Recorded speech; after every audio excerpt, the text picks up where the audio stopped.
Section 5, The Wilderness Training. Chapter 30, The Tabernacle and its Services.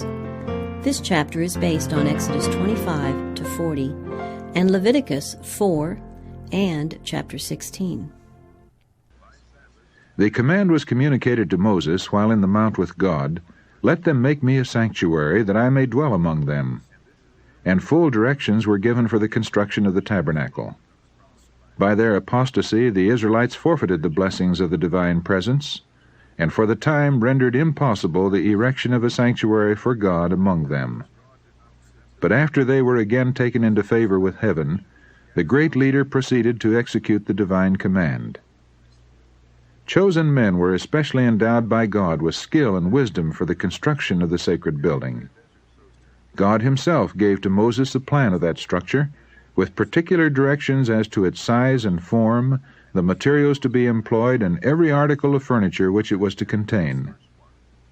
The holy places made with hands were to be figures of the true, patterns of things in the heavens. Hebrews chapter 9, verses 24 and 23. A miniature representation of the heavenly temple where Christ, our great high priest, after offering his life as a sacrifice, was to minister in the sinner's behalf. God presented before Moses in the mount a view of the heavenly sanctuary and commanded him to make all things according to the pattern shown him. All these directions were carefully recorded by Moses, who communicated them to the leaders of the people. For the building of the sanctuary, great and expensive preparations were necessary. A large amount of the most precious and costly material was required. Yet the Lord accepted only free will offerings.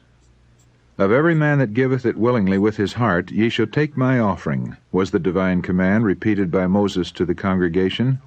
Devotion to God and a spirit of sacrifice were the first requisites in preparing a dwelling place for the Most High. All the people responded with one accord. They came, every one whose heart stirred him up, and every one whom his spirit made willing, and they brought the Lord's offering to the work of the tabernacle of the congregation, and for all his service, and for the holy garments. And they came, both men and women, as many as were willing-hearted, and brought bracelets, and earrings, and rings, and tablets, all jewels of gold. And every man that offered an offering of gold unto the Lord. And every man with whom was found blue, and purple, and scarlet, and fine linen, and goat's hair, and ram skins dyed red, and seal skins, brought them. Every one that did offer an offering of silver and brass brought the Lord's offering, and every man with whom was found acacia wood for any work of the service brought it. And all the women that were wise-hearted did spin with their hands, and brought that which they had spun, the blue, and the purple, and the scarlet, and the fine linen. And all the women whose hearts stirred them up in wisdom spun the goat's hair. And the rulers brought the onyx stones, and the stones to be set for the ephod, and for the breastplate, and the spice, and the oil, for the light, and for the anointing oil, and for the sweet incense. Exodus chapter 35, verses 23 to 28 in the Revised Version. While the building of the sanctuary was in progress, the people, old and young, men, women, and children, continued to bring their offerings until those in charge of the work found that they had enough, and even more than could be used. And Moses caused to be proclaimed throughout the camp, "Let neither man nor woman make any more work for the offering of the sanctuary." So the people were restrained from bringing. The murmurings of the Israelites and the visitations of God's judgments because of their sins are recorded as a warning to after generations. And their devotion, their zeal and liberality are an example worthy of imitation. All who love the worship of God and prize the blessing of his sacred presence will manifest the same spirit of sacrifice in preparing a house where he may meet with them. They will desire to bring to the Lord an offering of the very best that they possess. A house built for God should not be left in debt, for he is thereby dishonored. An amount sufficient to accomplish the work should be freely given, that the workman may be able to say, as did the builders of the tabernacle, "Bring no more offerings." The tabernacle was so constructed that it could be taken apart and borne with the Israelites in all their journeyings. It was therefore small, being not more than 55 feet in length and 18 in breadth and height. Yet it was a magnificent structure. The wood employed for the building and its furniture was that of the acacia tree, which was less subject to decay than any other to be obtained at Sinai. The walls consisted of upright boards, set in silver sockets, and held firm by pillars and connecting bars. And all were overlaid with gold, giving to the building the appearance of solid gold.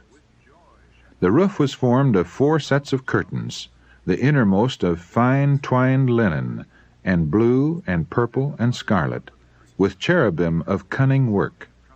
The other 3, respectively, were of goat's hair, ram skins dyed red, and seal skins, so arranged as to afford complete protection. The building was divided into 2 apartments by a rich and beautiful curtain, or veil, suspended from gold-plated pillars, and a similar veil closed the entrance of the first apartment. These, like the inner covering, which formed the ceiling, were of the most gorgeous colors, blue, purple, and scarlet, beautifully arranged, while inwrought with threads of gold and silver were cherubim to represent the angelic host who are connected with the work of the heavenly sanctuary, and who are ministering spirits to the people of God on earth. The sacred tent was enclosed in an open space called the court, which was surrounded by hangings or screens of fine linen suspended from pillars of brass. The entrance to this enclosure was at the eastern end.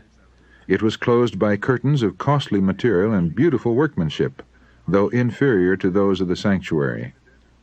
The hangings of the court being only about half as high as the walls of the tabernacle, the building could be plainly seen by the people without. In the court, and nearest the entrance, stood the brazen altar of burnt offering. Upon this altar were consumed all the sacrifices made by fire unto the Lord, and its horns were sprinkled with the atoning blood.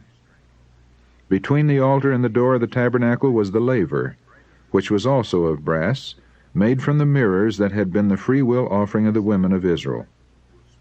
At the laver the priests were to wash their hands and their feet whenever they went into the sacred apartments, or approached the altar to offer a burnt offering unto the Lord.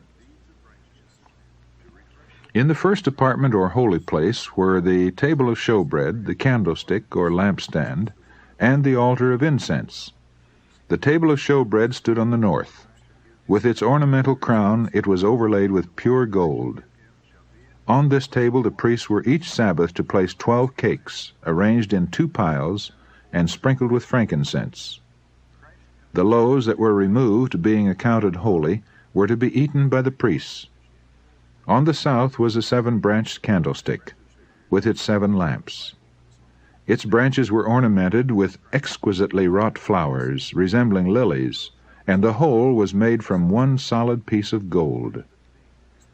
There being no windows in the tabernacle, the lamps were never all extinguished at one time, but shed their light by day and by night. Just before the veil separating the holy place from the most holy, and the immediate presence of God, stood the golden altar of incense. Upon this altar the priest was to burn incense every morning and evening. Its horns were touched with the blood of the sin offering, and it was sprinkled with blood upon the great day of atonement. The fire upon this altar was kindled by God himself, and was sacredly cherished. Day and night the holy incense diffused its fragrance throughout the sacred apartments, and without, far around the tabernacle. Beyond the inner veil was the Holy of Holies, where centered the symbolic service of atonement and intercession, and which formed the connecting link between heaven and earth. In this apartment was the ark, a chest of acacia wood, overlaid within and without with gold, and having a crown of gold about the top. It was made as a depository for the tables of stone upon which God himself had inscribed the 10 Commandments. Hence, it was called the Ark of God's Testament, or the Ark of the Covenant, since the 10 Commandments were the basis of the covenant made between God and Israel. The cover of the sacred chest was called the mercy seat. This was wrought of one solid piece of gold, and was surmounted by golden cherubim, one standing on each end. One wing of each angel was stretched forth on high, while the other was folded over the body. See Ezekiel chapter 1, verse 11, in token of reverence and humility. The position of the cherubim, with their faces turned toward each other, and looking reverently downward toward the ark, represented the reverence with which the heavenly host regard the law of God and their interest in the plan of redemption. Above the mercy seat was the Shekinah, the manifestation of the divine presence, and from between the cherubim God made known his will. Divine messages were sometimes communicated to the high priest by a voice from the cloud. Sometimes a light fell upon the angel at the right to signify approval or acceptance, or a shadow or cloud rested upon the one at the left to reveal disapproval or rejection. The law of God, enshrined within the ark, was the great rule of righteousness and judgment. That law pronounced death upon the transgressor, but above the law was the mercy seat, upon which the presence of God was revealed, and from which, by virtue of the atonement, pardon was granted to the repentant sinner. Thus, in the work of Christ for our redemption, symbolized by the sanctuary service, mercy and truth are met together. Righteousness and peace have kissed each other. Psalm 85, verse 10. No language can describe the glory of the scene presented within the sanctuary. The gold-plated walls reflecting the light from the golden candlestick, the brilliant hues of the richly embroidered curtains with their shining angels, the table and the altar of incense glittering with gold. Beyond the second veil the sacred ark with its mystic cherubim, and above it the holy Shekinah, the visible manifestation of Jehovah's presence, all but a dim reflection of the glories of the temple of God in heaven, the great center of the work for man's redemption. A period of about half a year was occupied in the building of the tabernacle. When it was completed, Moses examined all the work of the builders, comparing it with the pattern shown him in the mount, and the directions he had received from God. As the Lord had commanded, even so had they done it, and Moses blessed them. With eager interest the multitudes of Israel crowded around to look upon the sacred structure.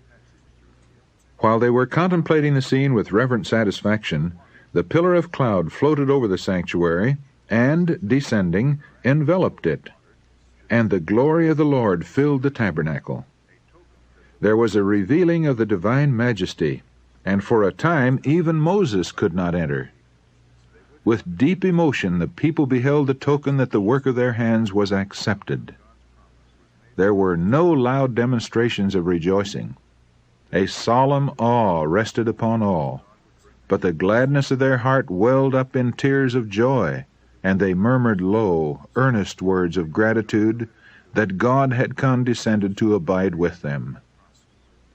By divine direction, the tribe of Levi was set apart for the service of the sanctuary.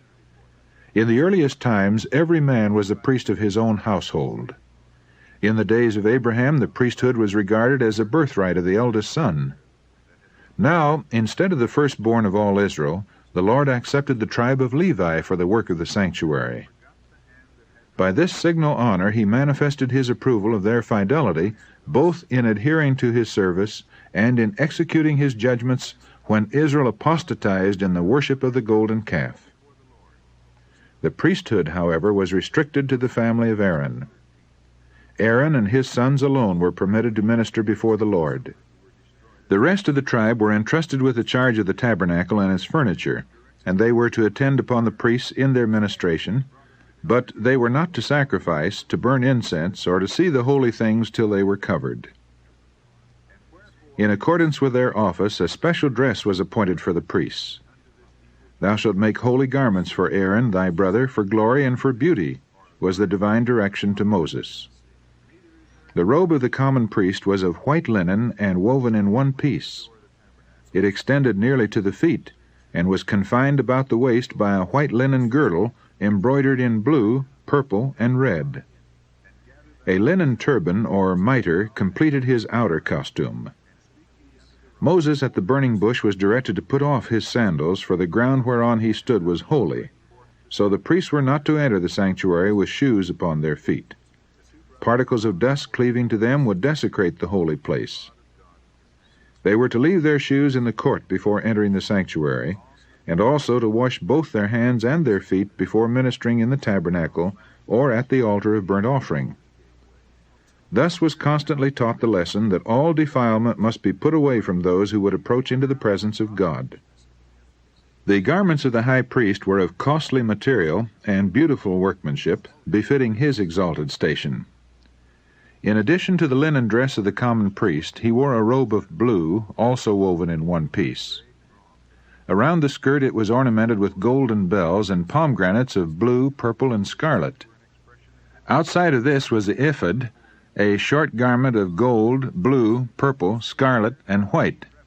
It was confined by a girdle of the same colors, beautifully wrought. The ephod was sleeveless, and on its gold-embroidered shoulder pieces were set 2 onyx stones, bearing the names of the 12 tribes of Israel. Over the ephod was the breastplate, the most sacred of the priestly vestments. This was of the same material as the ephod. It was in the form of a square measuring a span, and was suspended from the shoulders by a cord of blue from golden rings. The border was formed of a variety of precious stones, the same that formed the 12 foundations of the city of God. Within the border were 12 stones set in gold, arranged in rows of 4, and, like those in the shoulder pieces, engraved with the names of the tribes. The Lord's direction was, Aaron shall bear the names of the children of Israel in the breastplate of judgment upon his heart, when he goeth in unto the holy place, for a memorial before the Lord continually. Exodus chapter 28, verse 29. So Christ, the great high priest, pleading his blood before the Father in the sinner's behalf, bears upon his heart the name of every repentant, believing soul. Says the psalmist, I am poor and needy, yet the Lord thinketh upon me. Psalm 40, verse 17. At the right and left of the breastplate were 2 large stones of great brilliancy. These were known as the Urim and Thummim. By them the will of God was made known through the high priest. When questions were brought for decision before the Lord, a halo of light encircling the precious stone at the right was a token of the divine consent or approval, while a cloud shadowing the stone at the left was an evidence of denial or disapprobation. The mitre of the high priest consisted of the white linen turban, having attached to it by a lace of blue a gold plate bearing the inscription, Holiness to Jehovah. Everything connected with the apparel and deportment of the priest was to be such as to impress the beholder with a sense of the holiness of God, the sacredness of his worship, and the purity required of those who came into his presence. Not only the sanctuary itself, but the ministration of the priests was to serve unto the example and shadow of heavenly things. Hebrews chapter 8, verse 5. Thus it was of great importance, and the Lord through Moses gave the most definite and explicit instruction concerning every point of this typical service. The ministration of the sanctuary consisted of 2 divisions, a daily and a yearly service. The daily service was performed at the altar of burnt offering in the court of the tabernacle and in the holy place, while the yearly service was in the most holy. No mortal eye but that of the high priest was to look upon the inner apartment of the sanctuary. Only once a year could the priest enter there, and that after the most careful and solemn preparation. With trembling he went in before God, and the people in reverent silence awaited his return, their hearts uplifted in earnest prayer for the divine blessing. Before the mercy seat the high priest made the atonement for Israel, and in the cloud of glory God met with him. His stay here, beyond the accustomed time, filled them with fear, lest because of their sins or his own, he had been slain by the glory of the Lord. The daily service consisted of the morning and evening burnt offering, the offering of sweet incense on the golden altar, and the special offerings for individual sins. And there were also offerings for Sabbaths, new moons, and special feasts. Every morning and evening a lamb of a year old was burned upon the altar, with its appropriate meat offering, thus symbolizing the daily consecration of the nation to Jehovah, and their constant dependence upon the atoning blood of Christ. God expressly directed that every offering presented for the service of the sanctuary should be without blemish. Exodus chapter 12, verse 5. The priests were to examine all animals brought as a sacrifice, and were to reject every one in which a defect was discovered. Only an offering without blemish could be a symbol of His perfect purity, who was to offer Himself as a lamb without blemish and without spot. 1 Peter chapter 1, verse 19. The Apostle Paul points to these sacrifices as an illustration of what the followers of Christ are to become. He says, "I beseech you, therefore, brethren, by the mercies of God, that ye present your bodies a living sacrifice, holy, acceptable unto God, which is your reasonable service." Romans chapter 12, verse 1. We are to give ourselves to the service of God, and we should seek to make the offering as nearly perfect as possible. God will not be pleased with anything less than the best we can offer. Those who love Him with all the heart will desire to give Him the best service of the life, and they will be constantly seeking to bring every power of their being into harmony with the laws that will promote their ability to do His will. In the offering of incense, the priest was brought more directly into the presence of God than in any other act of the daily ministration. As the inner veil of the sanctuary did not extend to the top of the building, the glory of God, which was manifested above the mercy seat, was partially visible from the first apartment. When the priest offered incense before the Lord, he looked toward the ark, and as the cloud of incense arose, the divine glory descended upon the mercy seat, and filled the most holy place, and often so filled both apartments that the priest was obliged to retire to the door of the tabernacle. As in that typical service, the priest looked by faith to the mercy seat which he could not see, so the people of God are now to direct their prayers to Christ, their great high priest, who, unseen by human vision, is pleading in their behalf in the sanctuary above. The incense, ascending with the prayers of Israel, represents the merits and intercession of Christ, His perfect righteousness, which through faith is imputed to His people, and which can alone make the worship of sinful beings acceptable to God. Before the veil of the most holy place was an altar of perpetual intercession. Before the holy, an altar of continual atonement. By blood and by incense, God was to be approached, symbols pointing to the great mediator, through whom sinners may approach Jehovah, and through whom alone mercy and salvation can be granted to the repentant, believing soul. As the priests morning and evening entered the holy place at the time of incense, the daily sacrifice was ready to be offered upon the altar in the court without. This was a time of intense interest to the worshippers who assembled at the tabernacle. Before entering into the presence of God through the ministration of the priest, they were to engage in earnest searching of heart and confession of sin. They united in silent prayer, with their faces toward the holy place. Thus their petitions ascended with the cloud of incense, while faith laid hold upon the merits of the promised Savior, prefigured by the atoning sacrifice. The hours appointed for the morning and the evening sacrifice were regarded as sacred, and they came to be observed as the set time for worship throughout the Jewish nation. And when in later times the Jews were scattered as captives in distant lands, they still at the appointed hour turned their faces toward Jerusalem and offered up their petitions to the God of Israel. In this custom, Christians have an example for morning and evening prayer. While God condemns a mere round of ceremonies, without the spirit of worship, He looks with great pleasure upon those who love Him, bowing morning and evening to seek pardon for sins committed, and to present their requests for needed blessings. The showbread was kept ever before the Lord as a perpetual offering. Thus it was a part of the daily sacrifice. It was called showbread, or bread of the presence, because it was ever before the face of the Lord.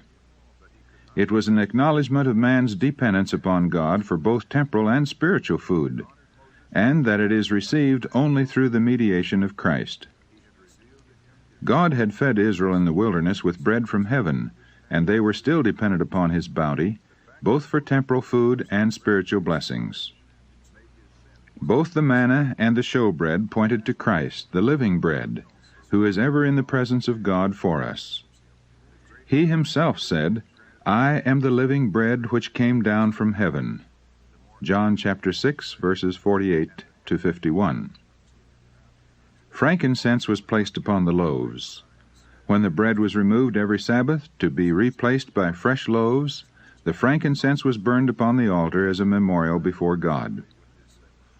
The most important part of the daily ministration was the service performed in behalf of individuals. The repentant sinner brought his offering to the door of the tabernacle, and, placing his hand upon the victim's head, confessed his sins, thus in figure transferring them from himself to the innocent sacrifice. By his own hand the animal was then slain, and the blood was carried by the priest into the holy place, and sprinkled before the veil, behind which was the ark containing the law that the sinner had transgressed. By this ceremony the sin was, through the blood, transferred in figure to the sanctuary. In some cases the blood was not taken into the holy place, but the flesh was then to be eaten by the priest, as Moses directed the sons of Aaron, saying, "God hath given it you to bear the iniquity of the congregation." Leviticus chapter 10, verse 17. Both ceremonies alike symbolized the transfer of the sin from the penitent to the sanctuary. Such was the work that went on day by day throughout the year. The sins of Israel being thus transferred to the sanctuary, the holy places were defiled, and a special work became necessary for the removal of the sins. God commanded that an atonement be made for each of the sacred apartments, as for the altar, to cleanse it, and hallow it from the uncleanness of the children of Israel. Leviticus chapter 16, verse 19. Once a year, on the great day of atonement, the priest entered the most holy place for the cleansing of the sanctuary. The work there performed completed the yearly round of ministration. On the Day of Atonement, 2 kids of the goats were brought to the door of the tabernacle, and lots were cast upon them, 1 lot for the Lord, and the other lot for the scapegoat. The goat upon which the first lot fell was to be slain as a sin offering for the people, and the priest was to bring his blood within the veil and sprinkle it upon the mercy seat. And he shall make an atonement for the holy place, because of the uncleanness of the children of Israel, and because of their transgressions in all their sins. And so shall he do for the tabernacle of the congregation that remaineth among them in the midst of their uncleanness. And Aaron shall lay both his hands upon the head of the live goat, and confess over him all the iniquities of the children of Israel, and all their transgressions in all their sins, putting them upon the head of the goat, and shall send him away by the hand of a fit man into the wilderness. And the goat shall bear upon him all their iniquities unto a land not inhabited. Not until the goat had been thus sent away did the people regard themselves as freed from the burden of their sins. Every man was to afflict his soul while the work of atonement was going forward. All business was laid aside, and the whole congregation of Israel spent the day in solemn humiliation before God, with prayer, fasting, and deep searching of heart. Important truths concerning the atonement were taught the people by this yearly service. In the sin offerings presented during the year, a substitute had been accepted in the sinner's stead. But the blood of the victim had not made full atonement for the sin. It had only provided a means by which the sin was transferred to the sanctuary. By the offering of blood, the sinner acknowledged the authority of the law, confessed the guilt of his transgression, and expressed his faith in him who was to take away the sin of the world. But he was not entirely released from the condemnation of the law. On the Day of Atonement, the high priest, having taken an offering for the congregation, went into the most holy place with the blood, and sprinkled it upon the mercy seat above the tables of the law. Thus the claims of the law, which demanded the life of the sinner, were satisfied. Then, in his character of mediator, the priest took the sins upon himself, and, leaving the sanctuary, he bore with him the burden of Israel's guilt. At the door of the tabernacle he laid his hands upon the head of the scapegoat, and confessed over him all the iniquities of the children of Israel, and all their transgressions in all their sins, putting them upon the head of the goat. And as the goat bearing these sins was sent away, they were, with him, regarded as forever separated from the people. Such was the service performed unto the example and shadow of heavenly things. Hebrews chapter 8, verse 5. As has been stated, the earthly sanctuary was built by Moses according to the pattern shown him in the mount.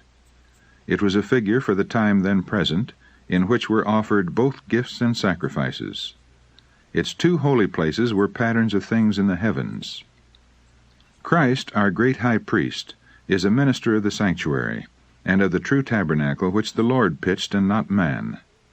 Hebrews chapter 9, verse 9, and verse 23. Also chapter 8 and verse 2. As in vision, the Apostle John was granted a view of the temple of God in heaven. He beheld there 7 lamps of fire burning before the throne. He saw an angel having a golden censer, and there was given unto him much incense, that he should offer it with the prayers of all saints, upon the golden altar which was before the throne. Revelation chapter 4, verse 5, and chapter 8, verse 3. Here the prophet was permitted to behold the first apartment of the sanctuary in heaven, and he saw there the 7 lamps of fire, and the golden altar represented by the golden candlestick, and the altar of incense in the sanctuary on earth. Again, the temple of God was opened. Revelation chapter 11, verse 19, and he looked within the inner veil, upon the Holy of Holies. Here he beheld the ark of his testament. Revelation chapter 11, verse 19, represented by the sacred chest constructed by Moses to contain the law of God. Moses made the earthly sanctuary according to the fashion that he had seen. Paul declares that the tabernacle and all the vessels of the ministry, when completed, were the patterns of things in the heavens. Acts chapter 7, verse 44, and Hebrews chapter 9, verses 21 and 23. And John says that he saw the sanctuary in heaven. That sanctuary in which Jesus ministers in our behalf is the great original, of which the sanctuary built by Moses was a copy. The heavenly temple, the abiding place of the King of Kings, where thousands ministered unto him, and 10,000 times 10,000 stood before him. Daniel chapter 7, verse 10. That temple filled with the glory of the eternal throne, where seraphim, its shining guardians, veiled their faces in adoration. No earthly structure could represent its vastness and its glory. Yet, important truths concerning the heavenly sanctuary and the great work there carried forward for man's redemption were to be taught by the earthly sanctuary and its services. After his ascension, our Savior was to begin his work as our high priest. Says Paul, Christ is not entered into the holy places made with hands, which are the figures of the true, but into heaven itself, now to appear in the presence of God for us. Hebrews chapter 9, verse 24. As Christ's ministration was to consist of 2 great divisions, each occupying a period of time and having a distinctive place in the heavenly sanctuary, so the typical ministration consisted of 2 divisions, the daily and the yearly service, and to each a department of the tabernacle was devoted. As Christ at his ascension appeared in the presence of God to plead his blood in behalf of penitent believers, so the priest in the daily ministration sprinkled the blood of the sacrifice in the holy place in the sinner's behalf. The blood of Christ, while it was to release the repentant sinner from the condemnation of the law, was not to cancel the sin. It would stand on record in the sanctuary until the final atonement. So, in the type, the blood of the sin offering removed the sin from the penitent, but it rested in the sanctuary until the day of atonement. In the great day of final award, the dead are to be judged out of those things which were written in the books according to their works. Revelation chapter 20, verse 12. Then by virtue of the atoning blood of Christ, The sins of all the truly penitent will be blotted from the books of heaven. Thus the sanctuary will be freed, or cleansed, from the record of sin. In the type, this great work of atonement or blotting out of sins was represented by the services of the Day of Atonement, the cleansing of the earthly sanctuary, which was accomplished by the removal, by virtue of the blood of the sin offering, of the sins by which it had been polluted. As in the final atonement of the sins of the truly penitent are to be blotted from the records of heaven, no more to be remembered or come into mind, so in the type they were borne away into the wilderness, forever separated from the congregation. Since Satan is the originator of sin, the direct instigator of all the sins that caused the death of the Son of God, justice demands that Satan shall suffer the final punishment. Christ's work for the redemption of men and the purification of the universe from sin will be closed by the removal of sin from the heavenly sanctuary and the placing of these sins upon Satan, who will bear the final penalty. So in the typical service, the yearly round of ministration closed with the purification of the sanctuary and the confessing of the sins on the head of the scapegoat. Thus in the ministration of the tabernacle and of the temple that afterward took its place, the people were taught each day the great truths relative to Christ's death and ministration, and once each year their minds were carried forward to the closing events of the great controversy between Christ and Satan, the final purification of the universe from sin and sinners.